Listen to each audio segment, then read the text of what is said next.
200 years ago, 2,000 years ago. This isn't going to work. She's picking up a massive object in this video. Ships that might be cloaked, I can sense them in my vicinity. So I guess I'm just very tuned in. Vulcan head honcho walks out, ear reveal. Yeah. The crowd goes, oh my God. Was to protect the secrets from the Air Force that were not out there in the public. So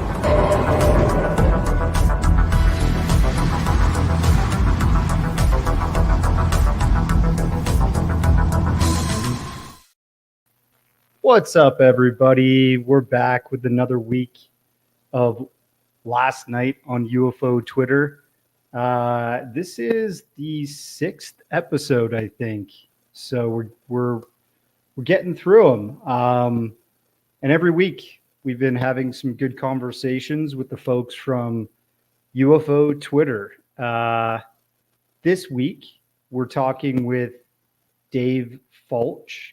He's a friend of mine, and Andy's. Andy Marcial is up here.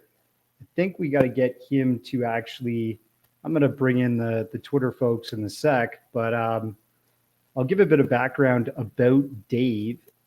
Dave is actually a FLIR camera repair technician, professional in that field. And one of the things that has made him question a bunch of this FLIR footage that exhibits what we call UAPs is because he understands how FLIR camera technology works, and he understands, what a conventional craft or a bird or what have you should look like. And he did come on one of our earlier spaces to chat for a bit, but I figured we could, Andy had the idea that we could have a space specifically to debut a bunch of Dave's information, how he got into this, how he presents his FLIR analysis. And I'm just excited to get really in the weeds on this stuff. So just waiting for... And we do have Pastor Dale. Usually Pastor Dale opens up the show for us. So why don't we bring in the Twitter folks? Here they are. Dale, are you there? Is anybody? I'm here. Cool. All right. Dale, why don't you start off the show as we always do, just with a bit of a message, some kind of positivity to get us through these next election days and all the chaos that seems to be surrounding us in the world today. Well, thank you, Darcy. I want to give Darcy a shout out before I do my little message. I've asked several people to help me out and get an intro to my podcast, and I asked Darcy, and Darcy's was the only one of all the people I asked. Maybe they got too busy. I'm not mad at them, or just simply forgot. But, I'm going to give a shout out to Darcy. Darcy not only said he would do it, but he did it. And so, Darcy, I want to thank you for that. You're welcome. When you read the words, I thank God for you in a text, you've made a difference in someone else's life. Those words were sent to me on Sunday. In it together. That's what we are. In it together. We're in this life together. The only way we succeed is if we are in it together. Last Friday, I stopped by a friend's house. I'd forgotten something and was picking it up. When my friend opened the door, I could see panic in his eyes. Then he went on to explain why. He said his banking information had been hacked from his computer and the hackers had stolen $57,000 from his account. My friend told me his wife was on the phone with their bank's fraud department. But the more he talked, the more suspicious I became. He was told it was a team of Russian hackers who had already hit 6 other accounts. He was told it was an inside job and they were closing in on the employee in the bank. And he was not to contact his bank directly, or it might tip the employee off. He was told their phones might be bugged, so they shouldn't use them. And finally, he was told how to stop the fraudulent transaction from going through. All he needed to do was to go to his bank and get a cashier's check and buy $57,000 worth of Bitcoin, which would cancel out the first transaction and thus stop the hackers from ripping him off. I told my friend it sounded like a scam. I asked him if he had gone to his bank, and he said yes. But later I'd learned that it was just to find out if he could get a cashier's check to buy Bitcoin with. He wouldn't listen to me, and I had to pick up my lunch, so reluctantly I left. I went back to my office and tried to eat my lunch, but alarm bells kept going off in my head. So I grabbed my car and went back over to my friend's house, determined to make him and his wife see what was going on, even if it cost me a friendship. Why? Because we are in it together. We're in this life together. That means that we have to look out for each other.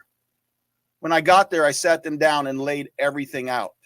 I told them that they weren't thinking straight because they were put in a panic when they were told that someone stole $57,000 from their account. I told them that hackers tried to isolate them by telling them to not use their phone or to talk to the bank. I told them no bank would tell them to pull out their life savings and buy Bitcoin to stop hackers. Finally, I had their attention. I told them to go to their bank immediately and have their passwords changed and tell the bank what was going on. Once they got to the bank, everything I said was confirmed. The bank told them that they had already heard of the scam. It seems others were not as lucky as they were.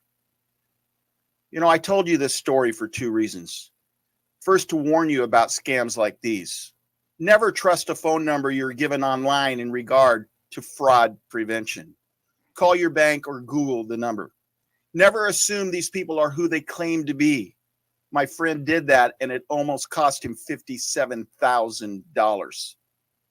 You know, the other reason I told you the story is to remind you we are in it together. Or as Darcy said to me recently, we have to look out for each other. And we do. You know, that reminds me of the old movie Boys Town. In the movie, Father Flanagan asked Reuben Granger, one of the older boys, if carrying Howard was hard. The reason Reuben was carrying Howard was because Howard had polio.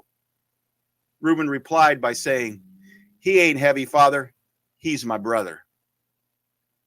Just Right. remember, when it comes to life, we are in it together. That means we need to look out for each other like Reuben looked out for Howard and like I looked out for my friend and his wife. Let me say it again. We are in it together. We are in this life together. Live together, die alone, as they say. And he ain't heavy, he's my brother. I love that line. Look, I mean, we do have to look out for each other, and not everybody that you meet is going to be your people. You know, an old friend said to me, "Oh, well, that person's not my people," and it kind of resonated with me a long time ago, because you're not going to get along with everybody. Not everybody's going to like you or love you, but when you find somebody that you can call a friend that likes you, or, you know, you could almost call family, chosen family that loves you, you know, you should try to look out for them. And I feel like that goes both ways. Usually you try to surround yourself with people that look out for you, right? So thanks for those words, man. That was really impactful and cool. And it's great that you did that for your friend, and saved his family a whole lot of hardship and loss of financial savings. Like, that's the scams that are going on right now are just outrageous in terms of crypto too. You know, I'm involved in crypto, and I believe in it, and I think unfortunately the fiat money system that we all use is kind of like on the way out. It's over leveraged.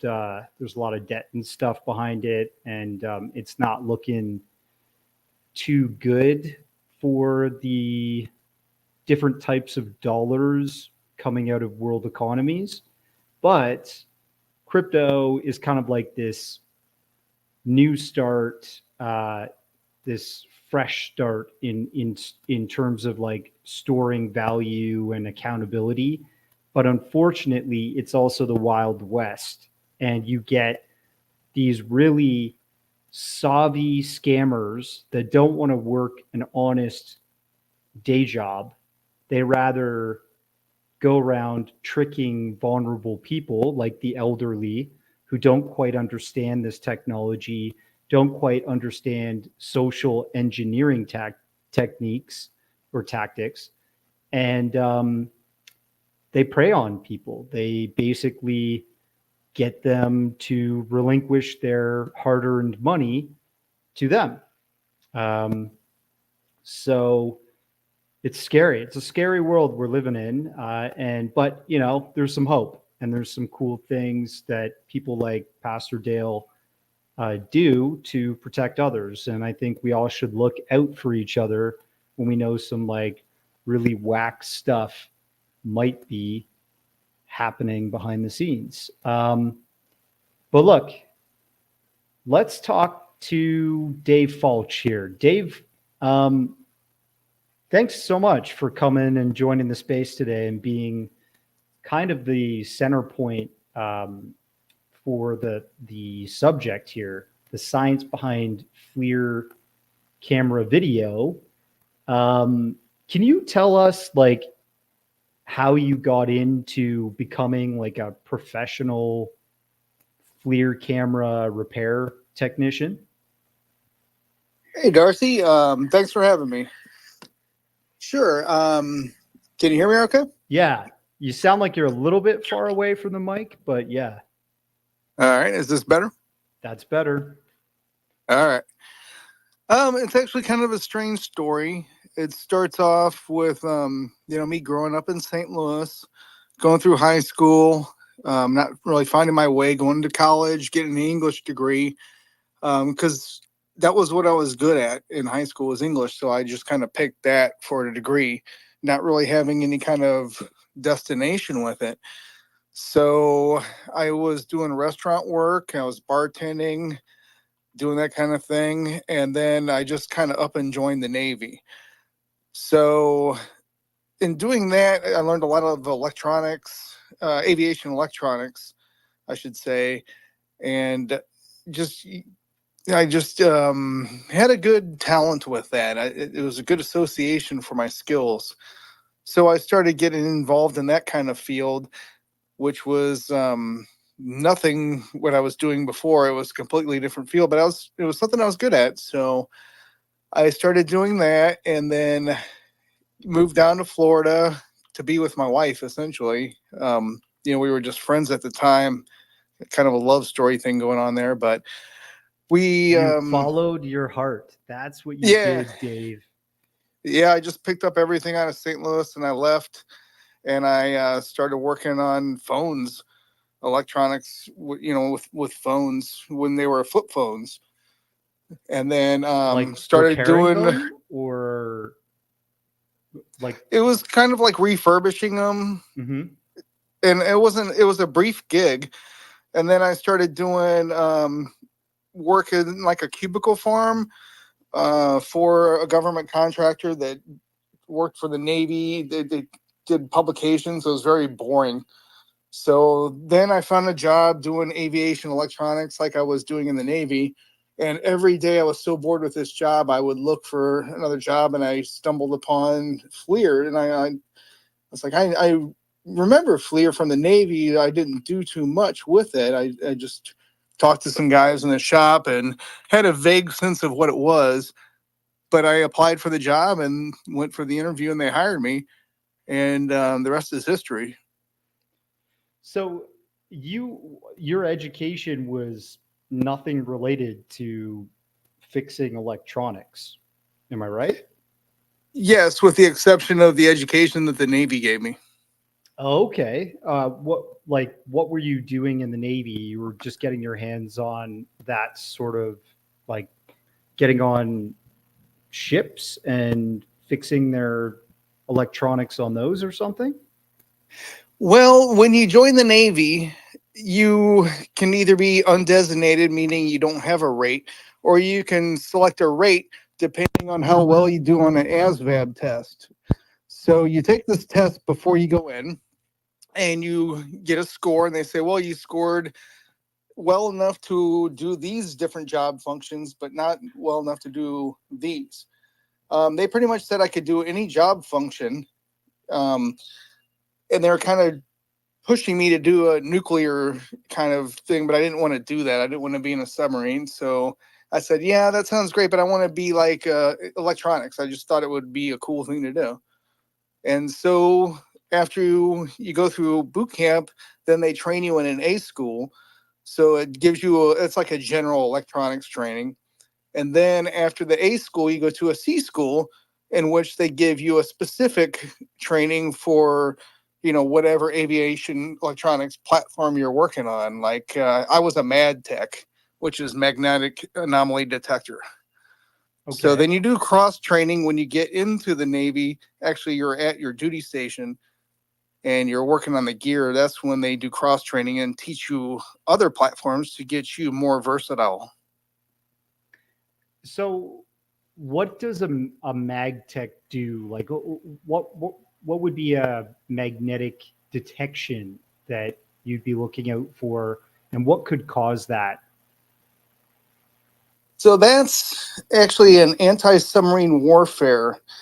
What it does is, if you ever seen a P3, there's a boom that sticks out the back of a P3, or now they're P8s, but anyway, it detects deviations in the Earth's magnetic field.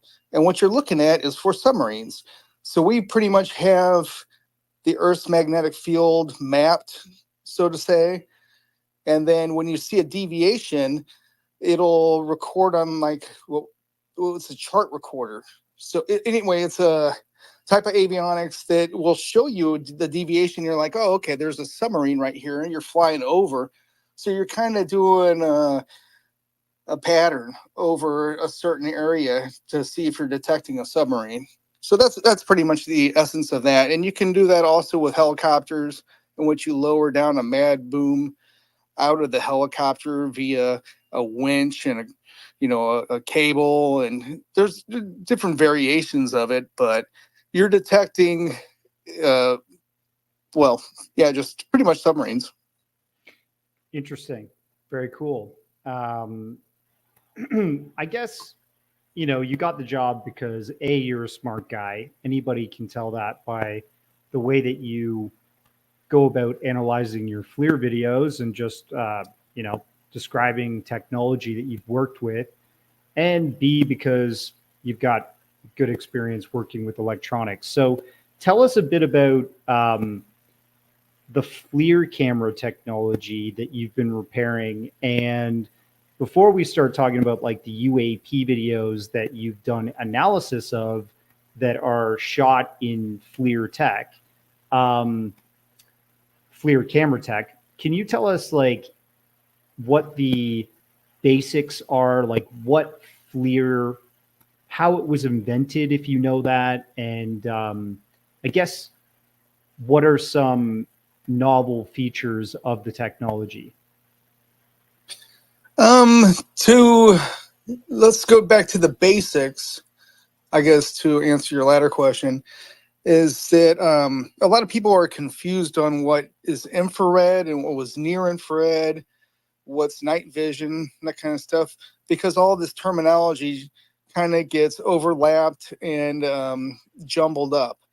So if you look at the electromagnetic spectrum, the actual field of vision, like if you're looking at the vision as we see, it's from like between blue to purple, right? It's like rainbow. ultraviolet to red. It's like from 0.4 microns to 0.7 microns, and then you start to get into the near infrared or the the low light, as some people will call it. It's kind of what your cameras will see that are mounted outside for security cameras. Yeah.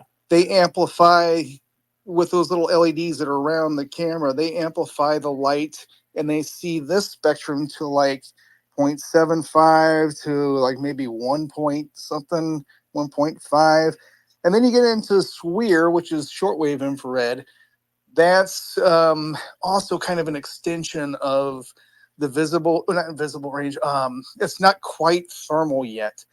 It's you're still using daylight camera, electronics, and optics. Okay. So it's not like really your doorbell camera or your basic like Nest cam that you've got mounted somewhere in your house, when low light environments trigger that camera, it's usually just recording in short infrared. Is that like more accurate description? Like it's not full on FLIR, but it's like amplifying the light that's already there.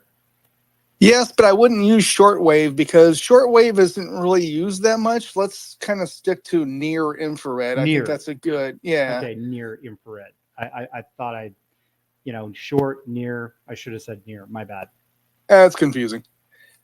So yeah, then you get into, after the shortwave, you get into the midwave and long wave, which are what you would call like a thermal imaging device.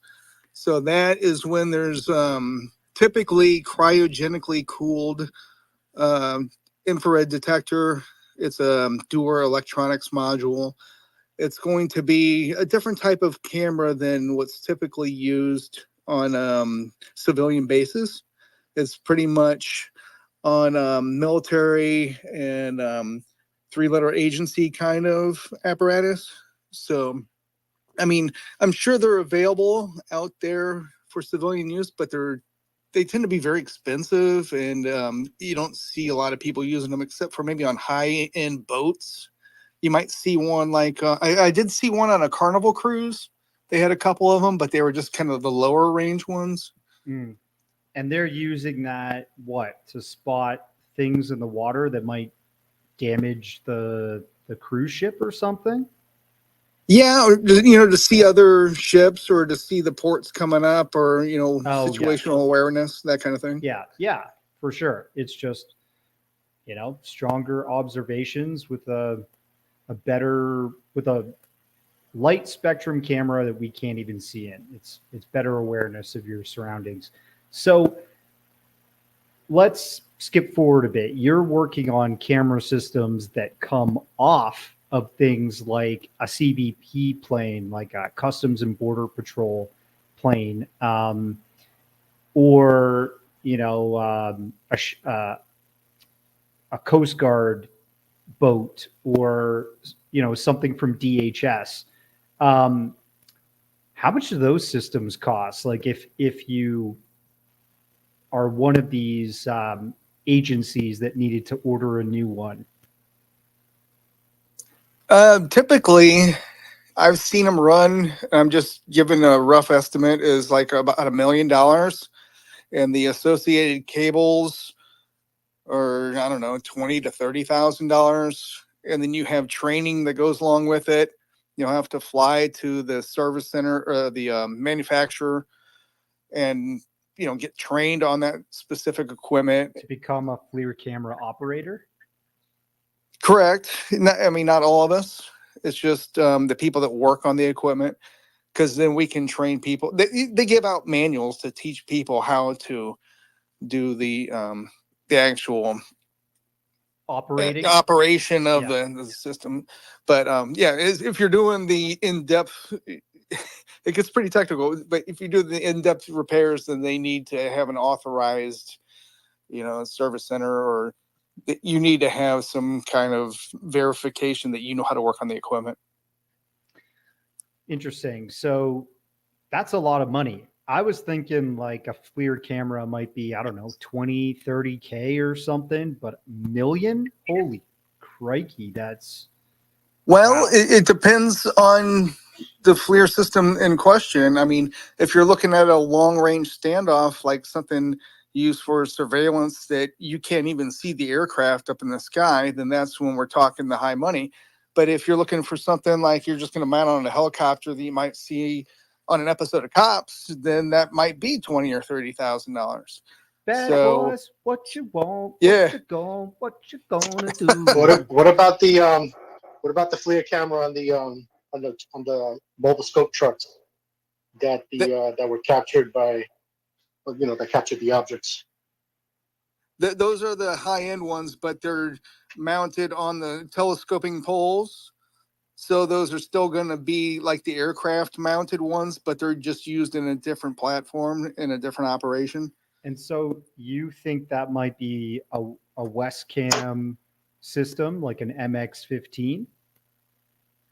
I would say it's either a 15i or a 20 in regards to the jellyfish video, but I know for sure that the La Bruja, Rubber Duck, and the A10 were FLIR systems, most likely a 380 HD. By Westcam? No, by FLIR. FLIR system. It's now called Teledyne. Oh, Teledyne. Okay, they're actually the guys that invented the FLIR system, or I think that they're the leaders as far as I'm concerned in the technology. I don't know the whole backstory, so I can't really say for sure, but that's kind of the assumption that I get. interesting. So, just back to something you were saying earlier, people throw around infrared, they say night vision camera or FLIR. So when we're looking at a object in a Gen 4 night vision camera, what light spectrum is that actually amplifying everything in? Are you talking about like a night vision kind of thing? Yeah, like the green and black and white little monoculars you usually can get. Yeah, I think they say that Gen 4 is around like a $4,000 or $6,000 system these days. Yeah. So those I think are probably going to be like, you could either call them near infrared or night scope or your low light, because I have one of those that my dad gave me, and I kind of tried it out, and it's actually to mount on a rifle, and I checked it out, and you're just amplifying the ambient light of the area. Okay. So it's not actually it's not a thermal imager. Right.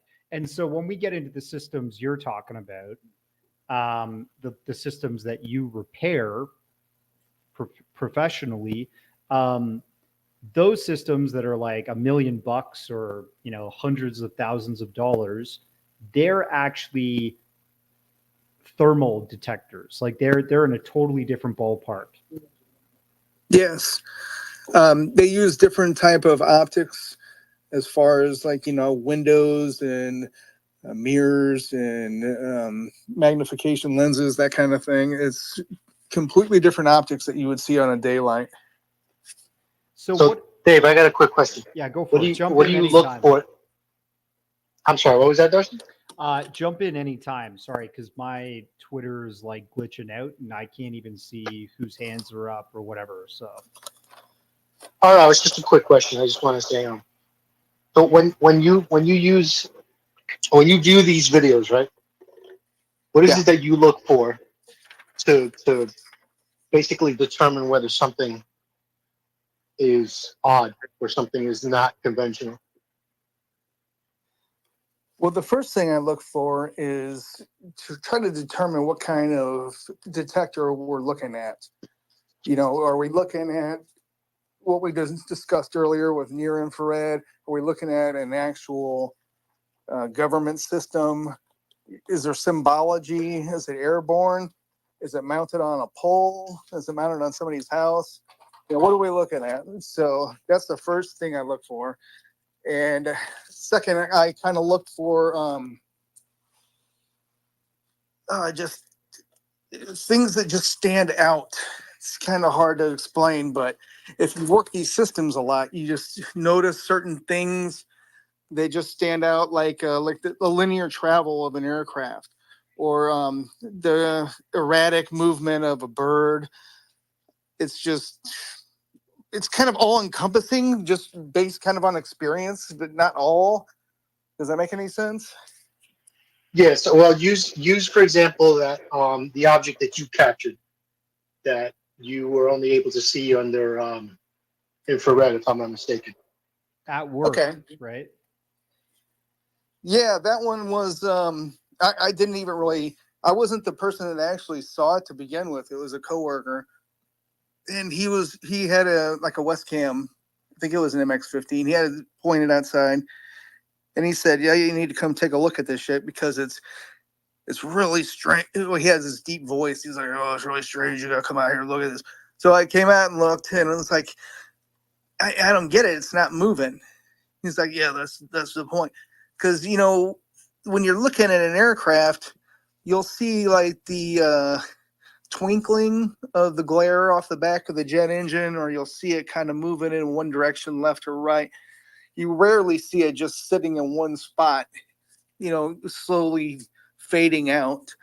So that's why I was like, I don't get that. What is that? And he's like, I don't know. I tried to hit it with the LRF, the laser rangefinder, and it didn't do anything. So he gave me the hand controller, and I looked at it in the two different daylight cameras, and there was nothing to be seen there when it was definitely in the range, the visible range of those two cameras.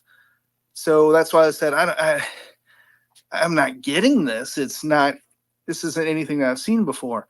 And so that's what kind of piqued my interest in the whole thing. Was it was just fascinating to me that this thing just sat there for 15 minutes in the sky, didn't move, didn't change its thermal image at all, or thermal signature. And it was the weirdest thing I've ever seen. So basically, you're saying it was invisible. Yeah, to daylight cameras. You could see it with a thermal imager, but you could not see it with the daylight cameras. And it was kind of geosynchronously locked, right? Yes. Okay. Yes. Because you'll see, even if you're looking at the moon, you just put it like on an inertial point, or, just put your system on the moon, and you'll see the moon slowly move as things move in the universe. So you'll see this big object moving very slowly across the sky, and you're like, okay, everything's pretty normal. You never see anything just sit in the sky for 10, 15 minutes doing nothing. It's just, unless it's like a drone, but this was far too big to be a drone or a blimp. I just recently got a FLIR video with a blimp I put on YouTube. It wasn't anything like a blimp. It was just the most unnatural, eerie thing I've seen. Yeah, that is really cool. I want people to definitely head over to your YouTube. So if people want to follow his research and what he's been doing as a analyst of FLIR video publicly, his sign or his channel ID is at Dave, DAVE, Falch, FALCH, 1038. And it's pretty cool. I was actually on it taking a look at a video you put up a month ago about the Chilean UAP FLIR video. This is, for people who don't know this video, it looks like this, pill-shaped object, or almost like a donut in the sky. We're going to talk about food to describe UFOs since Dave Fravor went public in 2017, I guess. And it almost looks like this object is sitting geosynchronously locked, but then it's drawing out kind of these vapor trails or these like clouds in the sky behind it. And believe it or not, this is actually something people have reported before, that UFOs can be seen sometimes almost creating their own fog cover, their own like clouds. And what better place to stay hidden, kind of right above our heads if you've got the ability to create cloud cover. But what do you think of that video, Dave? I was checking it out. You were talking about the way the camera operator was working, that the cameras seemed to be in slave mode, which means the two different lenses on the camera are, if one zooms in, the other one zooms in by default at the same rate. We're talking about the FLIR spectrum camera and the non-FLIR spectrum camera. Can I let you take it over from there? Yeah, I think what I was speculating was they were kind of moving in and out with the infrared camera, and the EO camera wasn't slave to the infrared camera, meaning when you zoom into, like, let's say 2 times or 4 times magnification for the infrared camera, it's telling the EO or the daylight camera to catch up, saying, hey, you also need to be at this particular focal range, or your zoom range and focal range. So it's saying, hey, you need to be at the same point. So we're seeing the same object at the same magnification. And that's one of the characteristics of FLIRs. And that's what they do. But it didn't seem like they had that selected. So I was kind of thinking, I'm thinking in prosaic explanations, what would make that big vapor trail? Because it kind of does look like a plane. I'm not going to lie. It does look like a plane from, and this is an older system. It looks like maybe a Star 2 or Star 3. It looks like they were just kind of having, I forgot what it was. It had something to do with the engine, where the engine kind of bursts. I forget the terminology for that, but like one of their wing turbines is basically like dying. Not dying, but it has like a stutter. It's I forgot the name of this. What year was that video captured? Do you know? I don't remember offhand. I just have gone through so many videos; it's hard to retain Yeah, no worries. the specifics. But it kind of looked to me like it was just kind of like a backfire of the jet engine. Okay. And maybe a couple of them, and that was my supposed hypothesis. But then the only kind of pseudo explanation to it all was from our old buddy, Mick, and he was saying that he found a particular aircraft that matched the flight path and the destination and whatnot, but it was 90 miles away or 100 miles away at some point. And I said, that's an impossibility because the FLIRs don't have that range. It's like trying to use a camcorder to see, a couple miles away down the street.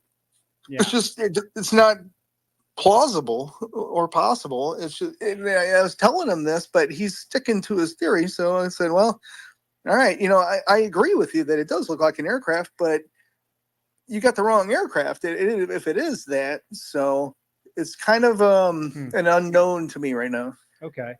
And since we're discussing Mick West, you did originally start working with him when you were looking at UAP videos in the public. Am I right? Can you kind of discuss a bit of your background with Mick West?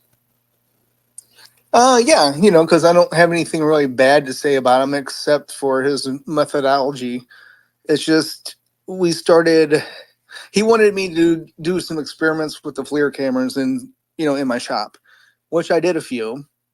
And some people reached out to me, like some people from the SCU or some other random people I knew from social media. And they said, you might want to watch out for this guy. He's kind of got an agenda.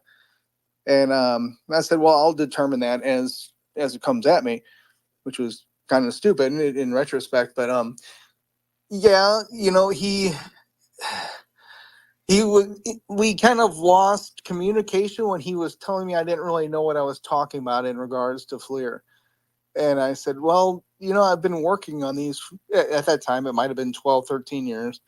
Now it's about 19 years. But said, well, if that's how you view me, then there's really no point in carrying on this type of communication. And I'm sure it was not as pleasant as I just described. There was probably some unpleasantries exchanged, but not anything so much to where's, I don't block him because I still kind of want to see what he says, but I don't really hold him in any regard. Yeah, that's fine. We all know he's a debunker in the field of ufology. That's his lane. Let's say, Yeah. he found a shtick and he's sticking to it. That's fine. There's people that find a different lane and do their thing too. And we do need people to debunk bad UFO videos or fake news, So there is a time and place for all of that. And, let's go back to some of your analysis. I don't know if you caught this, but have you been watching Sarah Gam? She was actually working on the UAP task force, and which is where David Grush was working. And she's come out publicly recently. She was on my friend Matt Ford's show, and she spoke there. She was on my other friend Andy McGrillen's UAP podcast. What do you think of Sarah? And did you catch some of her comments on the jellyfish UAP video? And that, from what I gather, she was saying that this video was leaked, right? Meaning somebody had seen it that was getting exposed to this UAP footage from inside intelligence defense community. They leaked it. It was an unauthorized leak. But they knew what that video was, is what she insinuated. And it was not like a real UAP. I do vaguely kind of remember that. I've seen the video you're talking about. It was rather vague for any kind of assessment, but I did a video on that, of course, on my YouTube video, to which my big debunking of the debunk was a lot of people thought it was just a conglomeration of like balloons, like latex and mylar balloons. And so I'm kind of like a scientific method type of person where I like to compare. Okay, let's see what it actually looks like with the equipment. So, and that's what I did with it, FLIRs and also thermographers and that kind of thing. So I don't know if she has an idea of what that could be, then that's pretty interesting. I have no idea what it could be. It doesn't look like anything that's conventionally flown, like a drone or something like that. I don't see any propulsion. I don't see anything other than the wind kind of taking it. It doesn't look like anything. It's very anomalous. I don't get it. Yeah. Wasn't it also changing like temperature? Yeah, that kind of thing. It was changing with the scene as it was going along. It was like an auto gain level that was going on, and it was kind of changing with that, which would be typical of, I don't know, maybe a certain type of balloon. But it was just, I don't understand the tendrils, and I don't understand why it didn't have the reflectability that the mylar balloons have, or the almost invisibility that a latex balloon would have. Right. It didn't seem like it matched the description, or I don't know. That's why I could only hypothesize it was some kind of DARPA project that maybe they have going on that I don't know about. Yeah, and I remember you did mention that in your analysis, that it could even be some kind of like DARPA tech that the public's doesn't know about because it's for defense purposes, and you don't want your enemies to know about that, right? But Right. just interesting that she has made a point to comment on that. I've spoken to her; she's very nice. I don't. She doesn't seem to be disingenuous about that at all. And I think she does think that there are credible UAP videos out there. Just maybe this one was not what she considered to be, something anomalous. But And that's a possibility. I'm willing to accept that. yeah. Well, let's talk about FLIR. Let's talk about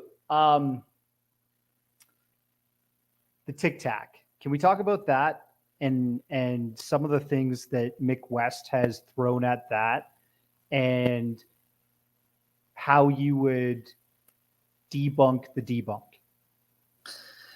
So What kind of first of all, let's start off with the type of camera. If you could maybe, how much is it worth? What kind of technology is that camera capable of, or what kind of abilities does that camera have in terms of FLIR tech? Okay, so I can give you a generality of that type. It would be an AT FLIR, advanced targeting FLIR. So you would have that like mounted underneath the wing of an F-18 or some kind of fighter plane. And it's going to have a different type of rotation as a surveillance FLIR. So instead of having an azimuth left, right, and an elevation up, down, it's going to have more of like a roll to it as the aircraft rolls. And then it's going to have an up, down. So it's going to be a little bit different in its capabilities. It's got its like a built-in gimbal, you were kind of saying, to steady cam the footage as the plane rolls and stuff. Yeah, it's going to have it's going to have that.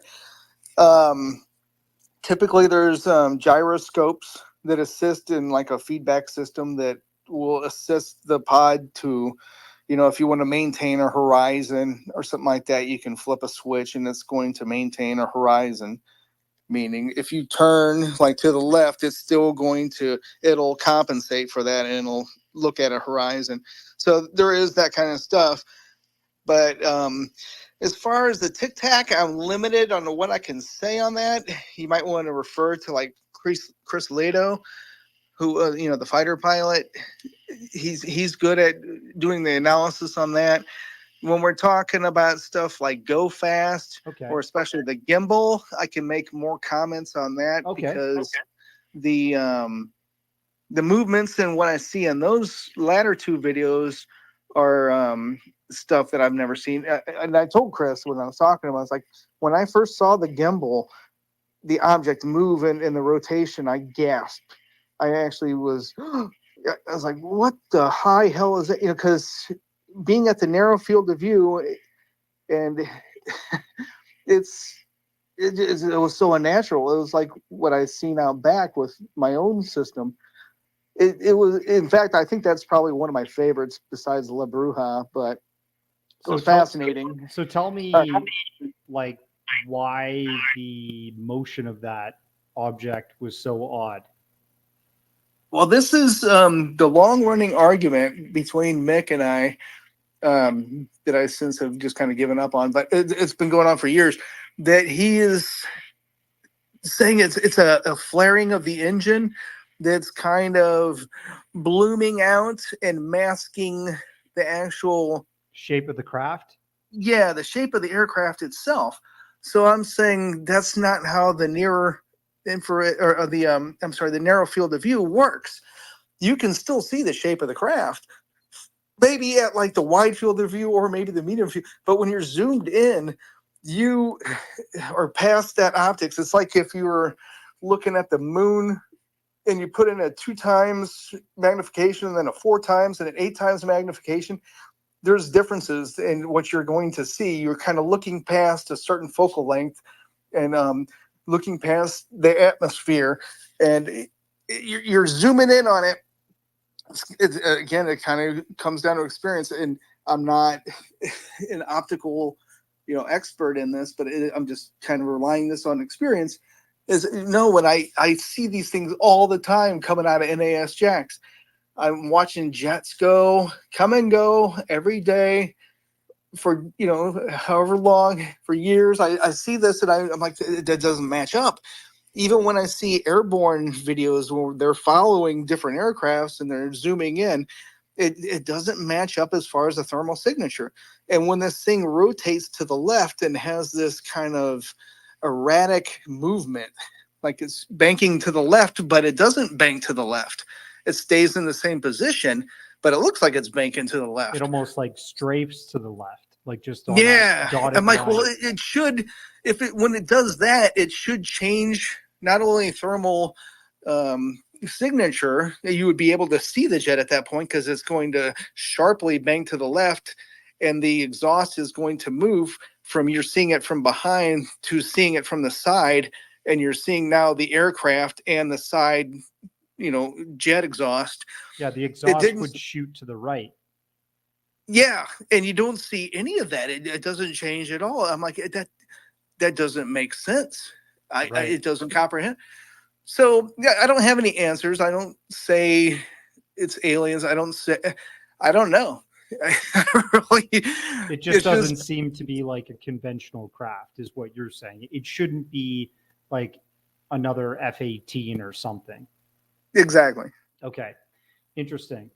I sat down with Seth Showstack to talk about, I think, the Tic Tac and the gimbal, and he was like, he was basically debunking it by saying, oh, it's so easy to make a little peanut artifact show up in FLIR camera tech these days. And I was like, excuse me? Like, how does that work? And I wanted to talk to Merrick about that. I hope one day I can. He's got a wealth of information on the systems that were used and, the radar information and all that stuff regarding the Tic Tac. And I know he's had an open debate with Mick West on his channel. So that was pretty cool. But I'd like to sort of get his comments on other people that have tried to debunk them and why, those debunks just don't work. Yeah, for sure. Dave, I got a quick question. What's your take on them now saying that, or actually, Darcy, who's that individual that we were told supposedly was coming out with some kind of debunking of Aguadilla footage, calling it a pelican, a bird? He's not calling it a bird. They didn't even say it was like a pelican. I would hope that if they're gonna call it a bird, they got to tell us the species, what flight like angle it was at, and all this stuff. But from what I know, they just say a bird, very generic in their description of the Aguadilla footage. And it's two individuals. One of them was the former director of Kirkpatrick of That's of right, Aero. Kirkpatrick. Yeah, but the other one is like a physicist that works for a university that was part of the NASA UAP panel debunk. So yeah, look out for that. That'll be many months from now. But once that comes out, then I can talk a bit more about it. So do you agree with that, Dave? Now, which you're talking about the rubber duck? 2013. No, the Aguadilla footage. Oh, the Aguadilla. See, the most plausible explanation would be the Mylar balloon, but because of the emissivity and the reflectability, it didn't seem to me like it was, especially when it hit the water and turned it into two different things. I mean, come on. So I'm going to be honest. When people, let's say you have this high title of, professor of this or director of that, if you don't actually work on FLIR cameras, I don't care about your title because you don't even know the systems. Yeah. Yeah, you don't know. It's like working on a Jaguar. You could say, well, I have a professor or I have this and that. If you don't actually work on the equipment, you don't really know what you're doing. What are you talking about? Yeah, you can't guys, say the specificity about these systems. hate to cut you off, but I have to punch out here from KGRA real quick. I'm just going to say, everybody, thanks for tuning in. Head over to Twitter Spaces. You can jump into the Twitter space and interact, speak with us. We're going to continue to go for a little bit longer. But yeah, KGRA signing off. Thanks again for another episode. Go follow Dave on YouTube. And he goes by just at Dave Falch on Twitter. Andy, NYUAP discussion, and Observer of Anomalous Objects, Pastor Dale. We're going to get some more questions and stuff for you right after we punch out here, but I'm going to say goodbye and end the stream with KGRA.